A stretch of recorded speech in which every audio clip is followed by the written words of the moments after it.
Hi friends, welcome to my channel. ഇന്ന് ഞാൻ ഉണ്ടാക്കുന്നത് പഴം കൊണ്ടുള്ള ഒരു സ്നാക്കാണ്. ഇത് വളരെ എളുപ്പത്തിൽ ഉണ്ടാക്കാൻ പറ്റുന്ന ഒരു പഴം സ്നാക്കാണ്. ഇത് എങ്ങനെയാണ് ഉണ്ടാക്കുന്നതെന്ന് നമുക്ക് നോക്കാം. ഈ സ്നാക്ക് ഉണ്ടാക്കാൻ വേണ്ടി ഞാനിവിടെ ഒരു ഏത്തപ്പഴമാണ് ഉപയോഗിക്കുന്നത്. ഏത്തപ്പഴത്തിന് പകരം വേറെ ഏത് പഴം വേണമെങ്കിലും ഉപയോഗിക്കാം. ആദ്യം നമുക്ക് ഈ ഏത്തപ്പഴം ഒന്ന് തൊലി കളഞ്ഞ് അരിഞ്ഞ് മിക്സിയുടെ ചെറിയ ജാറിലേക്ക് ഇട്ട് കൊടുത്ത് ഒന്ന് അടിച്ചെടുക്കാം. പഴം വേണമെങ്കിൽ ഒന്ന് വേവിച്ചിട്ട് അടിച്ചെടുക്കാം. ഇതിപ്പോൾ ഞാൻ വേവിക്കാതെ തന്നെയാണ് ചെയ്യുന്നത്. എളുപ്പത്തിൽ ഉണ്ടാക്കാൻ പറ്റുന്ന ഒരു രീതിയാണ് ഞാൻ കാണിക്കുന്നത്. പിന്നെ ഇപ്പോൾ ഇവിടെ ഒരു പഴം എടുത്തതിന് പകരം നിങ്ങൾക്ക് പഴത്തിൻ്റെ അളവ് കൂട്ടാം, നമ്പർ കൂട്ടാം. അപ്പോൾ അതനുസരിച്ച് ബാക്കിയുള്ള ഇൻഗ്രീഡിയൻസിൻ്റെ അളവൊക്കെ കൂട്ടിയാൽ മതി. ഇനി ഇത് നമുക്ക് നന്നായിട്ട് അടിച്ചെടുക്കാം. 3-4 പ്രാവശ്യം ഒന്ന് പൾസ് ചെയ്താൽ മതി. അപ്പോൾ തന്നെ പഴം നന്നായിട്ട് അരഞ്ഞു കിട്ടും.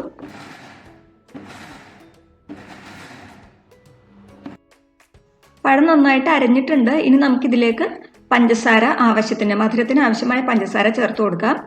ഞാനൊരു 1/4 കപ്പ് പഞ്ചസാരയാണ് ചേർക്കുന്നത്.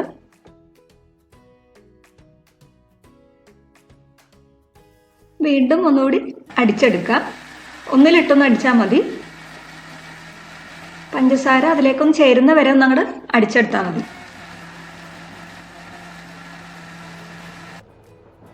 നന്നായിട്ട് അരഞ്ഞിട്ടുണ്ട്. ഇതിവിടെ ഇരിക്കട്ടെ. ഇനി നമുക്ക് വലിയൊരു ബൗളിലേക്ക് ഒരു 3/4 കപ്പ് മൈദപ്പൊടി ഇട്ട് കൊടുക്കാം.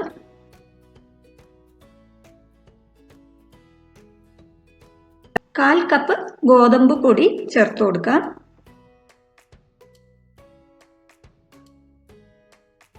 ഒരു 1/4 ടീസ്പൂൺ ബേക്കിംഗ് സോഡ ചേർത്ത് കൊടുക്കാം. സോഡാപ്പൊടി 1/4 ടീസ്പൂൺ. ഒരു 2 നുള്ള് ഉപ്പിട്ട് കൊടുക്കാം. മധുരം ഒന്ന് ബാലൻസ് ചെയ്യാൻ വേണ്ടിയാണ്. ഒരു 1/4 ടീസ്പൂൺ ഏലക്കാപ്പൊടി ചേർത്ത് കൊടുക്കാം. ഞാനിവിടെ പഞ്ചസാര ഏലക്കയും കൂടി പൊടിച്ചതാണ്. ഇനി എല്ലാം കൂടി നന്നായിട്ടൊന്ന് മിക്സ് ചെയ്ത് കൊടുക്കാം.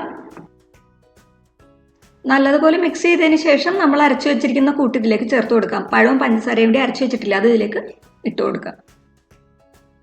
ഇട്ട് കൊടുത്തതിന് ശേഷം എല്ലാം കൂടി നന്നായിട്ട് മിക്സ് ചെയ്ത് കൊടുക്കാം.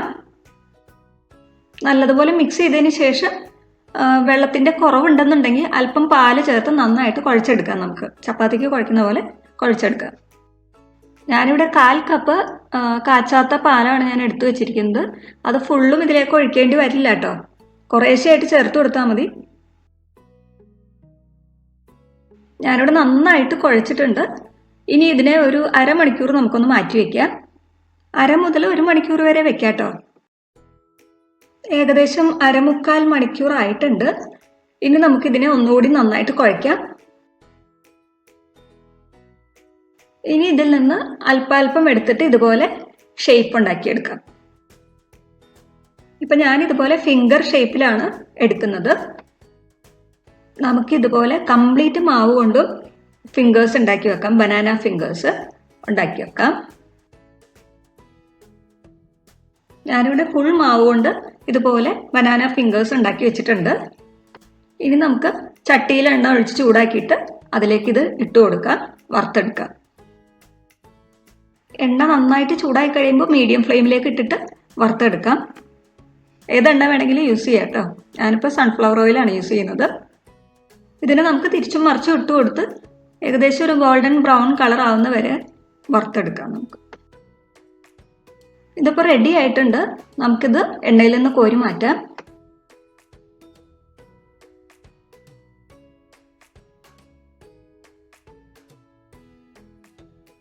ബാക്കിയുള്ളതും കൂടി ഇതുപോലെ തന്നെ ഫ്രൈ ചെയ്തെടുക്കാം.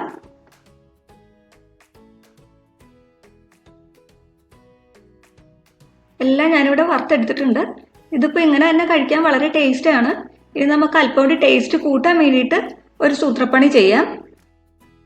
അതിനുവേണ്ടി ഞാനിവിടെ ഒരു 1/2 കപ്പ് വെള്ളത്തിൽ ഒരു 1/4 കപ്പ് പഞ്ചസാര ഇട്ട് തിളപ്പിക്കാൻ വെച്ചിട്ടുണ്ട്. അതിലേക്ക് 2 ഏലക്ക ഒന്ന് പൊട്ടിച്ചിട്ട് കൊടുക്കാം. ഏകദേശം ഒരു 5 തുടങ്ങി 8 മിനിറ്റ് വരെ ഒന്ന് തിളപ്പിക്കാം. ഇനി നമ്മൾ വറുത്ത് വെച്ചിരിക്കുന്ന ബനാന ഫിംഗേഴ്സ് ഇതിലേക്ക് ഇട്ട് കൊടുക്കാം. അതിനുശേഷം തീ ഓഫ് ചെയ്യുക. എന്നിട്ട് ഒരു 2 മിനിറ്റ് കഴിയുമ്പോൾ നമുക്കിതിൽ നിന്ന് പുറത്തേക്ക് എടുക്കാം, പ്ലേറ്റിലേക്ക് മാറ്റാം. ഇത് വളരെ ടേസ്റ്റിയാണ്. എല്ലാവരും ഇത് ട്രൈ ചെയ്ത് നോക്കിയിട്ട് അഭിപ്രായം പറയുക. വീഡിയോ ഇഷ്ടപ്പെടുകയാണെങ്കിൽ മാത്രം ലൈക്ക് ചെയ്യുക. അതുപോലെ ചാനൽ സബ്സ്ക്രൈബ് ചെയ്യാത്തവർ ചാനൽ സബ്സ്ക്രൈബ് ചെയ്ത് സപ്പോർട്ട് ചെയ്യാം. താങ്ക്